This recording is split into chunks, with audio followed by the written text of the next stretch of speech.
Hi guys, मैं हूं अभिजीत और आप देख रहे हैं गुल्लक फाइनेंस।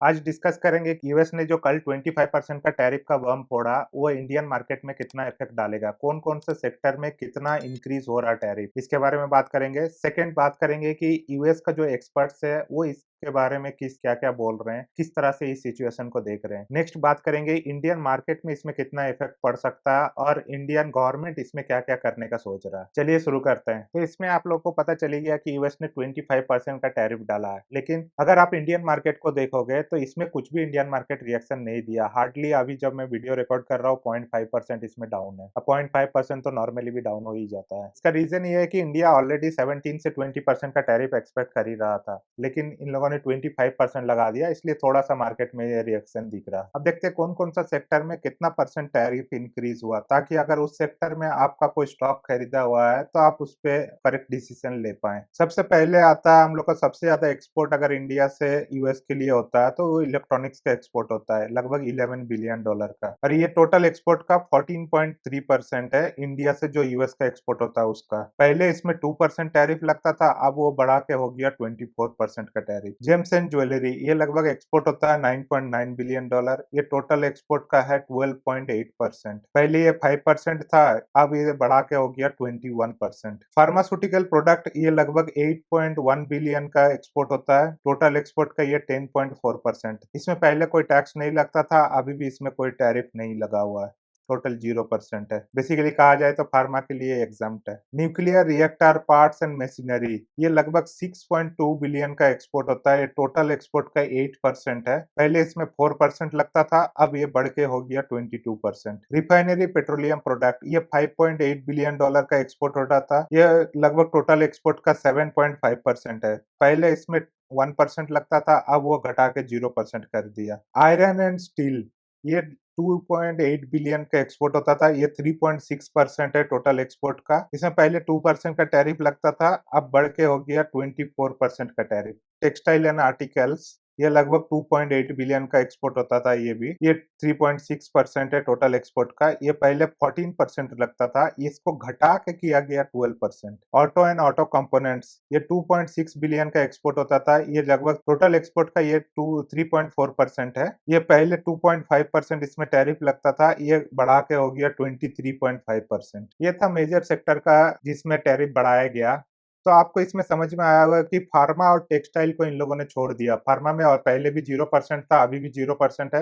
और टेक्सटाइल में जहां पहले 14% लगता था, अब उसको घटा के 12% कर दिया, क्योंकि यूएसए कंप्लीटली फार्मा और टेक्सटाइल पे इंडिया पे डिपेंडेंट है। टेक्सटाइल पे तो इंडिया और बांग्लादेश के अलावा कोई है भी नहीं वैसा। तो यूएस को जिसमें फायदा है उसमें उसने घटाया, और जिसमें उसको नुकसान है उसमें वो बढ़ा दिया अच्छा खासा। और कल जो मैंने ये कमेंट्री देख रहा था, जब इसमें इंडिया को मेन वरी ये टैरिफ से नहीं करना चाहिए, क्योंकि इंडिया ऑलरेडी 17 से 20% टैरिफ एक्सपेक्ट कर ही रहा था, तो उसके जगह 25% हुआ। इंडिया का मेन कंसर्न होना चाहिए उन लोगों ने जो पेनल्टी का बात किया है। अगर इंडिया यूएस से तेल खरीदता रहा, वेपन्स खरीदता रहा, तो उन लोग उसने कहा कि इंडिया एंड चाइना पे भारी मात्रा में उन लोगों ने पेनल्टी लगाएगा। वहां पर मैं देख रहा था किसी रिपोर्टर ने वहां के एक्सपर्ट से एक क्वेश्चन किया कि जैसे एस जयशंकर सर बार बार बोलते रहते थे कि यूरोप भी तो बहुत सारा एनर्जी रसिया से खरीदते हैं, तो पेनल्टी यूरोप पे क्यों नहीं लग रहा, सिर्फ इंडिया एंड चाइना पे क्यों पेनल्टी का बात हो रहा। तो वहाँ का एक्सपर्ट का ये कहना था कि यूरोप जो भी रसिया से एनर्जी खरीदता है,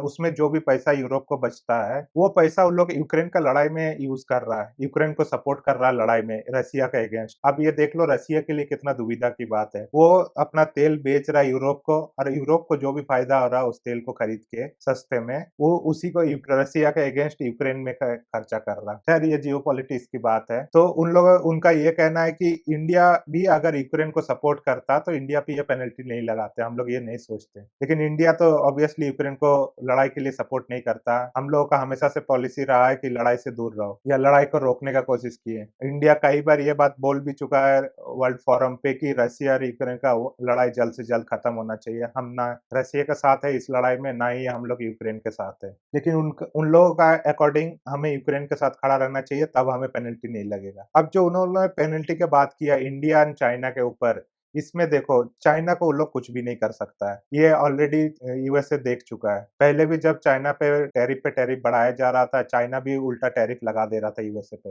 लेकिन इंडिया ऐसा कुछ भी नहीं कर पाया। रीज़न यही है कि चाइना आज के डेट में बहुत बड़ा इकोनॉमी है और यूएसए का बहुत सारा मैन्युफैक्चरिंग डिपेंडेंसी है चाइना पे। तो ये बात चाइना भी समझता है और चाइना पे यूएसए कुछ भी नहीं कर सकता। लेकिन इंडिया के पास ये एडवांटेज नहीं है। लास्ट 40 ईयर में चाइना जिस तरह से ग्रो किया, हम लोग उस लेवल का ग्रोथ नहीं कर पाए हैं। वर्ल्ड में हम लोग को ऐसा डिपेंडेंसी नहीं बना पाए। तो इंडिया पे अगर ये पेनल्टी आता है तो ये सबसे बड़ा वरी का बात है, ना कि ये टैरिफ जो 25% का लगाया गया। और जहाँ तक इंडियन गवर्नमेंट की बात है, इंडियन गवर्नमेंट बहुत ज़्यादा कुछ इसमें नहीं कर सकता है। अगर यूएस दादागिरी दिखा रहा तो इंडिया को सहना पड़ेगा क्योंकि हम लोग का इकोनॉमी बहुत छोटा है। और अगर इन फ्यूचर कुछ दिन में आपको अगर ये डील करते हुए दिखे कि इंडिया F-35 खरीद रहा है यूएसए से या यूएस का बहुत सारा डिफेंस इक्विपमेंट खरीद रहा है, तो ये कोई ताज्जुब की बात नहीं होना चाहिए। हम लोग सोवरेन नेशन है, लेकिन इकोनॉमी वाइज हम लोग बहुत ज़्यादा डिपेंडेंट है अभी भी यूएसए में। टेक सेक्टर को देखो, पूरा वर्ल्ड में सिर्फ यूएस का ही टेक कंपनी डोमिनेशन करता है। इंडिया कुछ भी नहीं कर सकता वहाँ पर। लेकिन चाइना का वैसा नहीं है। चाइना में गूगल भी नहीं चलता, यूट्यूब भी नहीं चलता है,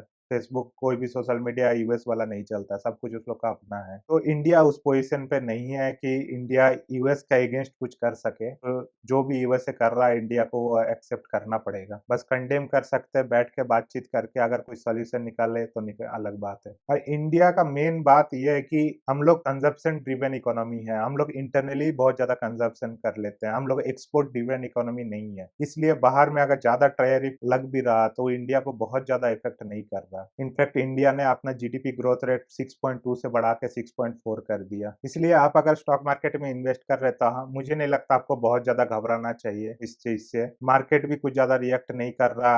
हम लोग का थोड़ा-सा रुपीस डाउन हुआ है। ये 5 ईयर लो पे चला गया रुपीस। ये थोड़ा-सा कंसर्न है हम लोग के लिए। इसमें फॉरेक्स रिज़र्व जो हम लोग का है उसमें भी इफ़ेक्ट डालेगा ये। तो स्लोली इसका इम्पैक्ट होगा, लेकिन इतना इमीडिएटली बहुत ज़्यादा कुछ इम्पैक्ट मुझे तो नहीं दिख रहा है इसमें मार्केट में। और मार्केट भी वैसा कुछ रिएक्शन इसीलिए नहीं दे रहा। आपको भी अपना अगर एसआईपी करते तो उसको कंटिन्यू रखिए, लेकिन कुछ कैश साइड में रखिए। अगर कुछ बहुत ज़्यादा अनहोनी होता है, जैसे कि वो लोग पेनल्टी वगैरह बहुत ज़्यादा डाल देता है इंडिया पे, तो मार्केट बुरी तरह से गिर सकता है और उस टाइम आपको अच्छा स्टॉक्स में बाइंग का अपॉर्चुनिटी बनेगा। होप आपको इस वीडियो से कुछ सीखने को मिला, आपको कुछ क्लैरिटी मिला, तो प्लीज़ वीडियो को लाइक कीजिए एंड चैनल को सब्सक्राइब कीजिए। Thank you.